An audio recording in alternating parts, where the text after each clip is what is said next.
Rasulun, Rasulun, Rasulun, Rasul. Nabiyun, Nabiyun, Nabiyun, Nabi. Except the pages that are mechanically read. Yes, but no one goes to the Quran for the guidance that it has. And therefore no one follows that guidance in the Quran. مَسَاجِدُهُمْ عَامِرَةٌ وَهِيَ خَرَابٌ مِنَ الْهُدَى. When that time comes when nothing remains of Islam but the name, and nothing remains of the Quran but the traces of the writing mechanically read. At that time, he said, the masajid will be grand structures. Long time was karat roof. When rainfall used to leak and used to be mud walls. But when that time comes when nothing remains of Islam but the name, the masajid will be grand structures, multi-million-dollar buildings, iron and steel, but devoid of guidance. عُلَمَاؤُهُمْ شَرُّ النَّاسِ مِمَّنْ تَحْتَ أَدِيمِ السَّمَاءِ. The religious scholars who support such a blind people,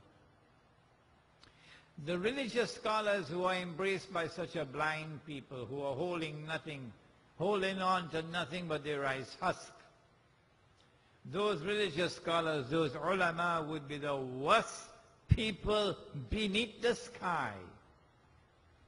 مِنْ عِنْدِهِمْ تَخْرُجُ الْفِتْنَةِ وَفِيهِمْ تَعُودُ. From them will emerge that which will constitute fitna for the people.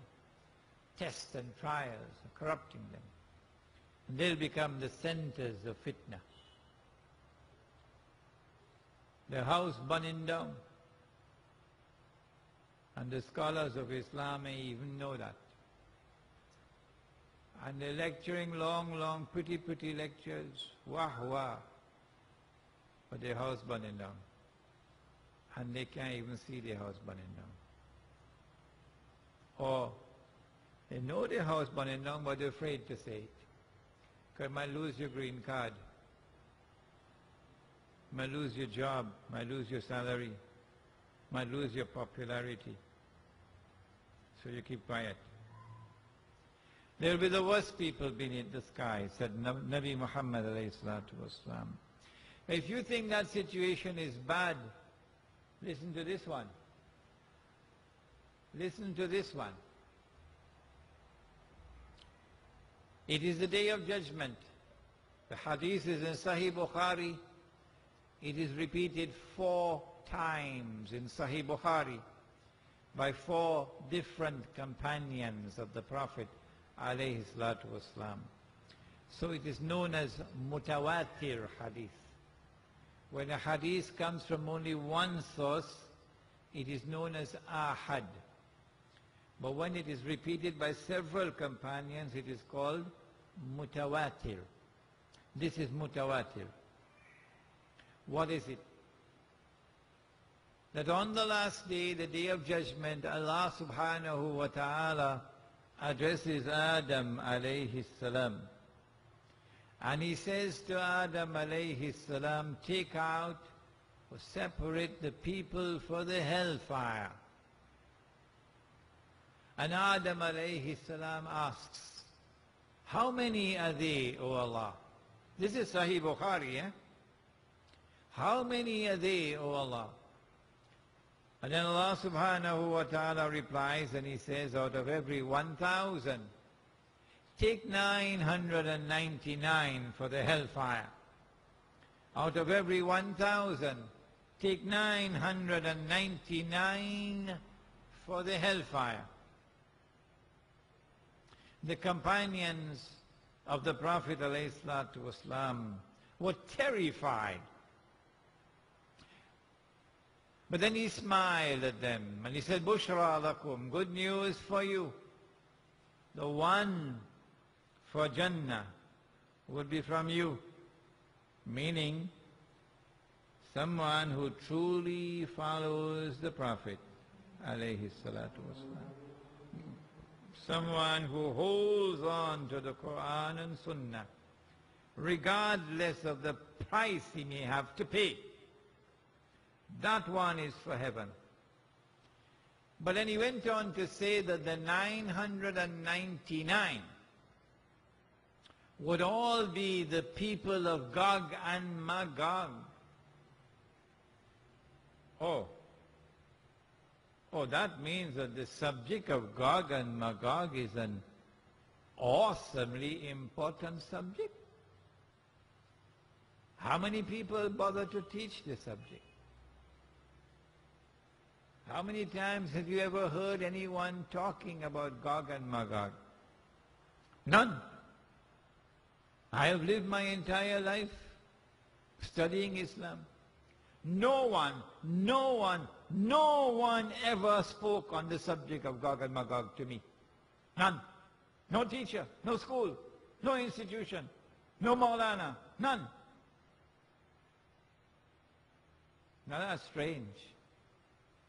Because if 999 are going to be the people of Gog and Magog, what it implies is that one people, namely Gog and Magog, one people are going to succeed in getting all of mankind, illa masha'Allah, all of mankind to follow them instead of Muhammad alayhi salatu wasalam, to imitate them, to become carbon copies of them. So even while a man says he's a Muslim, and now one says he's a Hindu, and now one says he's a Christian, and now one says he's a Jew, in fact, they're only holding on to their rice husk when they say they're Muslim or Hindu or Christian or Jew. They have effectively joined the Jamaat. That is the global society, the universal society of a people called Gog and Magog. So this must be an awesomely important subject. And yet strangely, suspiciously, no one ever teaches it. Where are we today? On this 12th of Rabiul Awwal. Where are we today in the Muslim world? Do we still follow the Prophet, alayhi salatu wasalam, or have we abandoned him? This is the subject of our lecture tonight.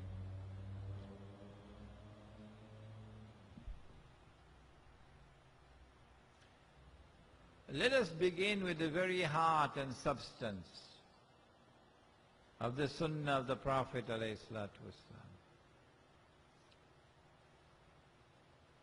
He, Nabi Muhammad alayhi salatu wasalam, followed his father Ibrahim. ثُمَّ أَوْحَيْنَا إِلَيْكَ, says the Quran. And then we revealed to thee, O Muhammad, alayhi salatu wasalam, and ittabi' millata abikum Ibrahim, that you also must follow the religion of your father Abraham. وَمَا كَانَ مِنَ الْمُشْرِكِينَ, and there is no shirk in that religion. And so the first sunnah of Nabi Muhammad alayhi salatu wasalam is to avoid shirk. This is the foundation of the sunnah of Nabi Muhammad alayhi salatu wasalam, to avoid shirk. But he warned before he died. He warned that the time will come when we will be attacked by shirk. And it will be very difficult for us to recognize the shirk. Shirk is not only to worship other than Allah, to worship 2 and 3 and 4 gods, Shirk is not only to worship gods and goddesses. Shirk is not only to worship idols. Shirk is also to play God. Like he played Mass, he playing God. And no one playing Satan. Shirk is also to attempt to take over from Allah. And assume for yourself the functions of Allah.